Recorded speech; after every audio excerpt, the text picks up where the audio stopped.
It's funny, the second question there about the ghosting, because I read a lot of articles about ghosting. I'm sure Kathy does too. So the ghosting is now on the other foot, right? And it's almost like the employees or the job seekers are getting back at the employers, because a lot of employers in the past didn't readily send out communications. You might apply, went in the black hole, you never hear anything. It is irritating. And I think this is now a clear message that the people didn't like that, and now they're getting a taste of their own medicine.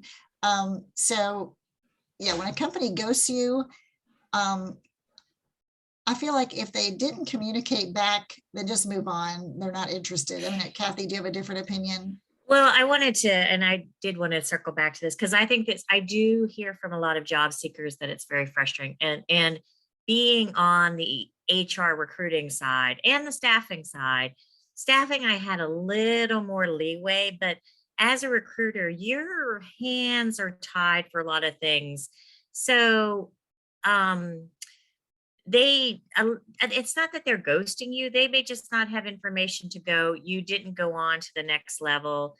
Um, I think the bigger thing is like making sure that your resume is getting through the system and getting to the interview. But do I think it's necessarily correct that that recruiters don't get back with you? No. Do I understand why they do it?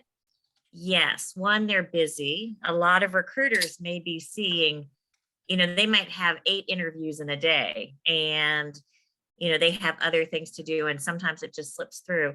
Two, it's really hard to say to somebody, you didn't get the job. They can't give you a lot of reasons because they may not have them.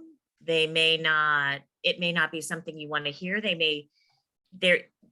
Somebody just has better skills, but a lot of times people don't want to hear that. And as a recruiter, you didn't want to open that can of worms, because then you might say something that would open you up to some vulnerabilities.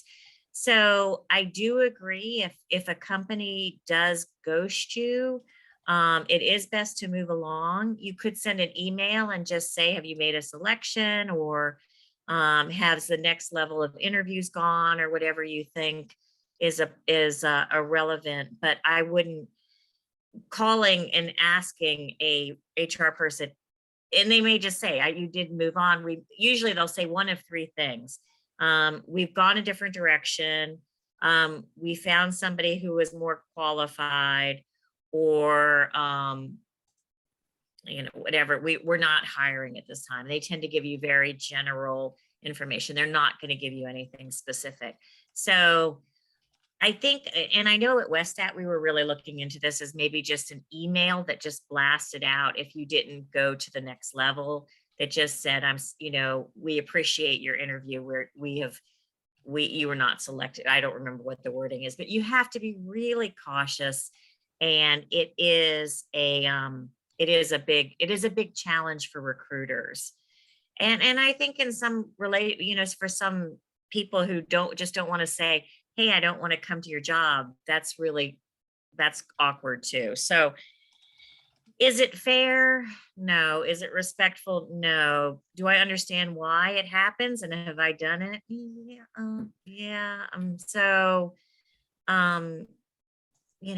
again, and we'll talk a little bit about that, and why you may be, when you're not getting past a certain point in the interview too, that's telling. And we'll talk about that too.